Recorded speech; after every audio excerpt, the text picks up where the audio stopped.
This weekend, my internet went out. That sounds small, but in 2026, losing your internet for a whole day genuinely throws you off more than you would expect. It's raining, so there's not much to do outside, not much to do inside either. No video games, no TV, no TikTok, barely enough service to call or text a friend. I'm writing this script in my notes app right now because it's genuinely one of the only things left I actually can do. But here's the actual point of telling you all of this. You can't always control what happens around you.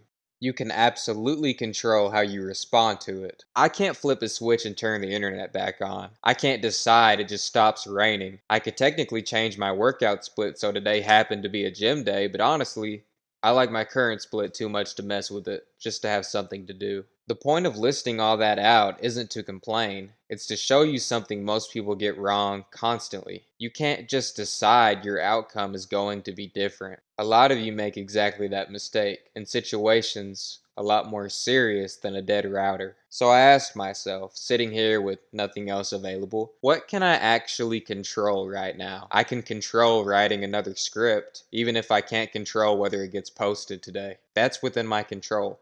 I can control using this dead stretch of time to actually relax. Maybe even get a break from constant input for once.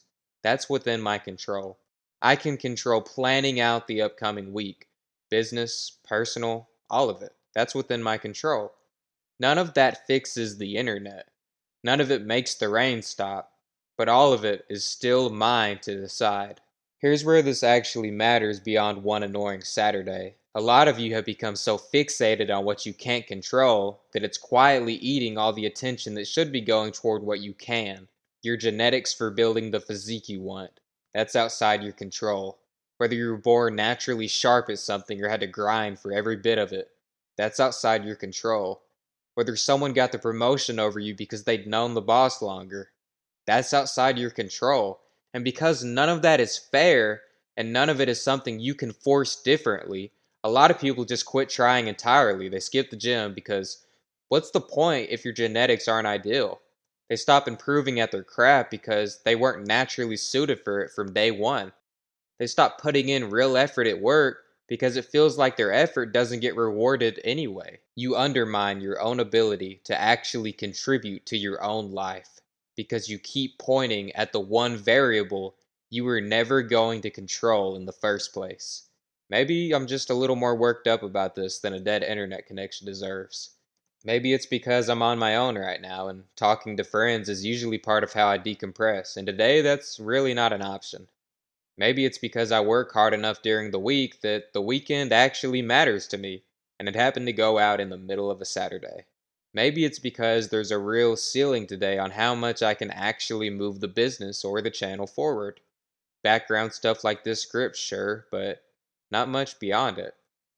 But feeding the frustration doesn't help anybody, because the frustration is about something I never had any control over to begin with.